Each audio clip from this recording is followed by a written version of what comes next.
सुनसान सड़क के ऊपर एक तेज रफ्तार कार बड़ी तेजी से आगे बढ़ रही थी। कार के अंदर बैठा शख्स काफी टेंशन में लग रहा था, क्योंकि उसकी बाजू वाली सीट पर बैठी महिला को लेबर पेन शुरू हो चुके थे।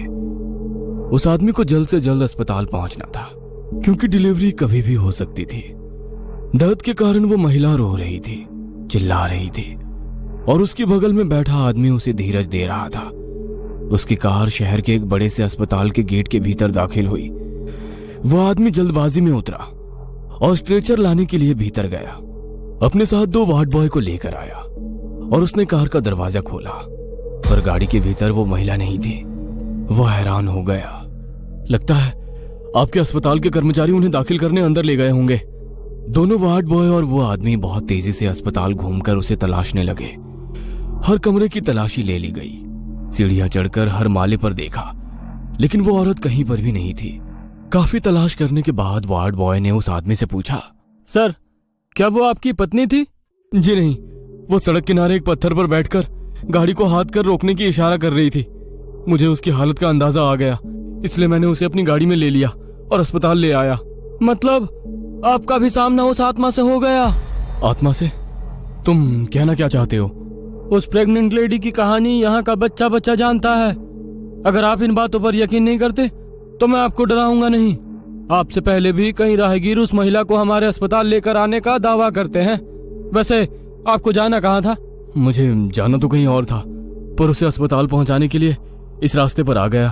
खैर, अब मैं चलता हूँ। इतना कहकर वो अपनी गाड़ी में बैठा और दोबारा अपनी मंजिल की तरफ जाने लगा।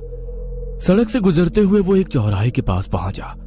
यह वही चौराहा था जहां से मुड़कर उसे दूसरी तरफ जाना था, पर उस महिला की वजह से उसे शहर जाना पड़ा। कौन होगी वो औरत? जाने दो, इतना क्या सोचना है।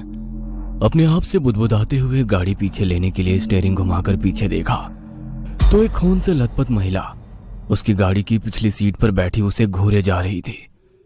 वह डरावना दृश्य देखकर उसके रोंगटे खड़े हो गए।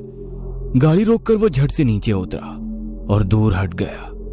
उसे कार का दरवाजा खोलने की हिम्मत नहीं हो रही थी। खुद को संभालते हुए वो आगे बढ़ा और कार का पिछला दरवाजा खोलने लगा। दरवाजा खोलकर वो झट से दूर हट गया और नीचे झुककर पिछली सीट पर नजरें घुमाई, पर वहां कोई नहीं था। और तभी एक कार हॉर्न बजाते हुए वहां से निकल गई। जो कुछ भी हो रहा था सब उसकी कल्पना से परे था। रात भर बाहर रुका, पर इस तरह का अनुभव कभी नहीं हुआ। पर आज ये सब देखकर उसे डर लगने लगा था। बिना कुछ सोचे वो गाड़ी में बैठा और वहां से तेजी से निकल गया। अगले दिन वो ऑफिस में बैठा जरूर था, पर उसका ध्यान कहीं और था। पर उसके दिमाग में कल रात की वो डरावनी घटना घर करके बैठी हुई थी। उसे इस तरह खामोश बैठा देखकर उसकी एक सहकर्मी राधिका, जो उसे पसंद करती थी, वो उसके पास कुर्सी पर आकर बैठ गई। हेलो, क्या सोच रहे हो? उसकी बात सुनकर वो झट से अपने ख्यालों से बाहर आया। अरे राधिका, तुम बोलो ना।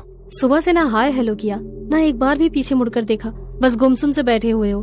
कोई और मिल गई है क्या?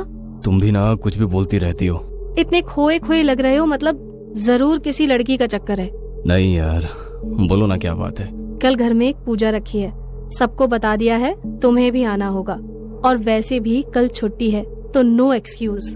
कहते हुए राधिका ने उसकी तरफ देखा तो वो अभी भी कुछ सोच रहा था। उसका ध्यान बिल्कुल भी राधिका की तरफ नहीं था।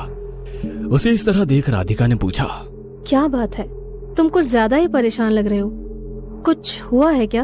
वह कुछ पल खामोश बैठा रहा। तुम भूत प्रेत भटकती आत्मा इन सब बातों पर यकीन करती हो? ये अचानक तुम्हें क्या हो गया? हमेशा मजाक मस्ती करने वाला इंसान एकदम से भूत प्रेतों की बात कैसे करने लगा? यार, मैं मजाक नहीं कर रहा हूँ। प्लीज बताओ, क्या तुम भूत प्रेतों पर यकीन करती हो, या तुमने किसी से उनके बारे में सुना है? सुना तो है, मगर मैं खुद यकीन नहीं करती। वैसे हुआ क्या है? तुम यकीन नहीं करोगी, कल रात मैंने किस तरह की शक्ति का सामना किया है। किस तरह की शक्ति का सामना किया? कुछ साफ साफ बोलोगे? उसकी बात सुनकर उसने आंखें बंद कर अपना सर दोनों हाथों से पकड़ा और टेबल पर सिर रखकर वैसे ही बैठा रहा। सब कुछ शांत लग रहा था, पर अगले ही पल उसके कानों में अजीब सी आवाज गूंज उठी। आवाज किसी छोटे बच्चे के हंसने की आवाज। उसने ऊपर देखा तो पूरा ऑफिस खाली पड़ा था। छत पर कई सारी ट्यूबलाइट्स में से कुछ बंद चालू हो रही थी। केवल एक पल में बदल चुका मंजर देखकर उसकी सांस अटक गई और दोबारा उसे किसी बच्चे के खिलखिलाने की आवाज सुनाई दी। उसने झट से मुड़कर आवाज की तरफ देखा। एक तरफ कुछ दूरी पर बाथरूम था, पर वहां की लाइट बंद होने के कारण कुछ साफ नजर नहीं आ रहा था। उसने गौर से देखा तो वहां कोई बाथरूम के अंदर से उसी को झांकता नजर आया। उसका दिल जोर जोर से धड़क रहा था। फिर भी हिम्मत जुटाकर वो बाथरूम की तरफ जाने लगा। बाथरूम के भीतर की लाइट चालू बंद हो रही थी, जिसकी वजह से कभी अंधेरा तो कभी उजाला हो जाता। वह बाथरूम के दरवाजे के पास पहुंच गया था। उसने आधे खुले दरवाजे से अंदर झांक कर देखा, पर कुछ भी नजर नहीं आ रहा था। तभी उसे अपने पीछे किसी के होने का एहसास हुआ, जैसे पीछे खड़ा कोई उसके काफी करीब पहुंच चुका था। डर के कारण उसकी गर्दन पर जमा पसीने के ऊपर पीछे खड़े शख्स की सांसों का एहसास हो रहा था। वो इतना डरा हुआ था कि उसे खुद अपने दिल की धड़कन साफ साफ सुनाई दे रही थी। गला पूरी तरह से सूख चुका था। पीछे से आ रहा वो डरावना एहसास उसकी बर्दाश्त के बाहर हो गया। उसने हिम्मत जुटाई और झट से पीछे मुड़कर देखा, पर पीछे तो कोई नहीं था। पूरा ऑफिस बिल्कुल खाली पड़ा था। उसकी जान में जान आ गई। गहरी सांस लेकर उसने सामने बाथरूम की तरफ देखा और पल भर में अंदर से एक काला साया उसके ऊपर झपटा। एकदम से वो होश में आ गया। राधिका अभी भी उसके सामने बैठी उससे पूछ रही थी, तुम बताओ कि नहीं तो हमें पता कैसे चलेगा कि तुम्हारे साथ क्या हुआ है। उसने टेबल पर से पानी की बोतल उठाई और 2 घूंट पीकर गहरी सांस ली। राधिका की तरफ देखकर बताने लगा, अरे कल रात हमारे ऑफिस की पार्टी थी ना, तो तुम लोग चले गए और मैं थोड़ी देर रुका रहा। करीब 11:30 बजे मैं यहाँ से घर के लिए निकला। शहर से थोड़ी दूर पहुंचा, तभी मुझे सड़क की दूसरी तरफ एक औरत पत्थर पर बैठी नजर आई, जो लगातार गाड़ियों को रोककर मदद मांग रही थी। मैंने आगे जाकर यू टर्न लिया और उस औरत के पास जा पहुंचा तो पता चला कि वो 9 महीने की प्रेग्नेंट है और उसको लेबर पेन शुरू हो चुके हैं। मैंने बिना कुछ सोचे समझे उस औरत को अपनी गाड़ी में बिठाकर दोबारा शहर लौटा और अस्पताल में ले आया। पर जब हम अस्पताल पहुंचे तो पता चला कि वो औरत गाड़ी में नहीं थी। उसकी बात सुनकर राधिका ने मजाक में कहा, ओके, मतलब तुमने उस प्रेग्नेंट लेडी के भूत की मदद की है। भूत? हाँ, भूत। तुम पहले शख्स नहीं हो, कई लोगों ने यह अनुभव किया है। वो औरत जिसे तुमने लिफ्ट दी थी, उस औरत को 2 बेटियां थी और तीसरी बार प्रेग्नेंट थी और उसके घर वालों को बेटा चाहिए था। और जब रिपोर्ट में उन्हें पता चला कि इस बार भी उन्हें बेटी होने वाली है, तो उनका गुस्सा 7वें आसमान पर पहुंच गया। उन्हें अपनी जायदाद के लिए वारिस चाहिए था। उसे अपने रास्ते से हटाने की हर मुमकिन कोशिश वो करने लगे, पर लोगों का शक न जाए इसीलिए सोच समझ कर काम कर रहे थे।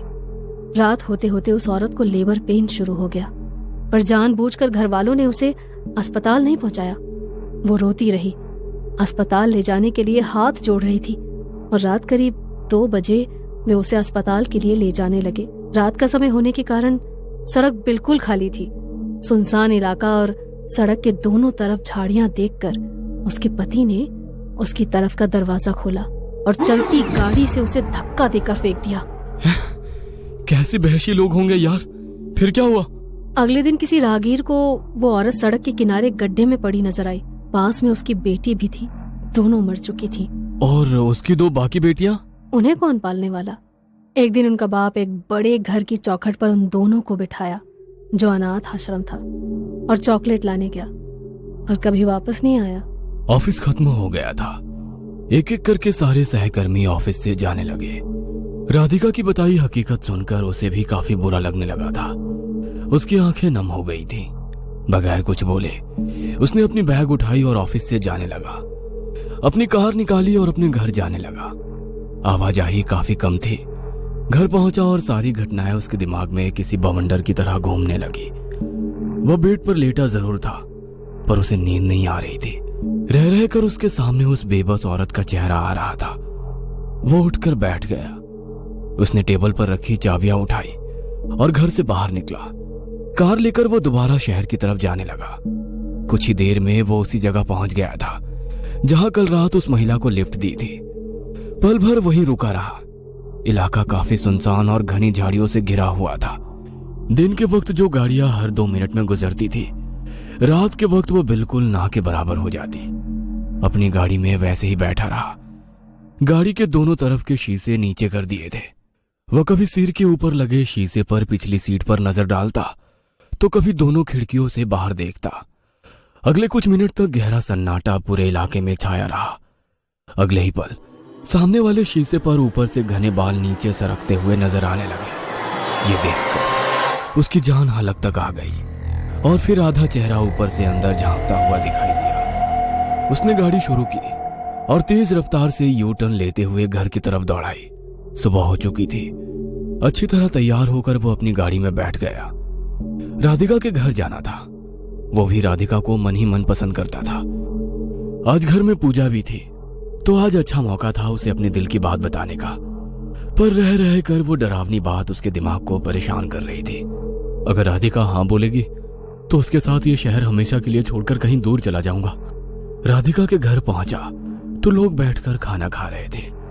टेबल पर रखी एक तस्वीर को लोगों ने काफी फूल माले चढ़ाए थे। शायद राधिका के घर में किसी की बरसी थी। उसे देखकर राधिका दौड़ते हुए आगे आई और बोली, तुम्हारा आना आज मेरे लिए सबसे इम्पोर्टेंट है। आज मेरी माँ की 14वीं बरसी है। उसका हाथ पकड़कर वो अपनी माँ की तस्वीर के सामने ले गई। राधिका अपनी माँ की तस्वीर के सामने हाथ जोड़े आंखें बंद करके खड़ी थी। उस तस्वीर को देखकर उसे समझ आ गया कि जिस प्रेग्नेंट औरत की आत्मा को उसने लिफ्ट दी थी वो राधिका की ही माँ थी। वह हैरान हो चुका था, पर अगले ही पल उसने खुद को संभाल लिया। उसने पॉकेट में हाथ डालकर एक छोटी सी अंगूठी निकाली और तस्वीर के सामने ही राधिका की उंगली में पहनाते हुए कहा, सासू माँ, आपकी बेटी से बहुत प्यार करता हूँ और शादी करना चाहता हूँ। आपका आशीर्वाद चाहता हूँ। राधिका ने आंखें खोलकर उसकी तरफ देखा, पर अब वो आंखें बंद करके राधिका की माँ की तस्वीर के सामने हाथ जोड़े खड़ा था और राधिका की आंखों से खुशी के आंसू बहने लगे।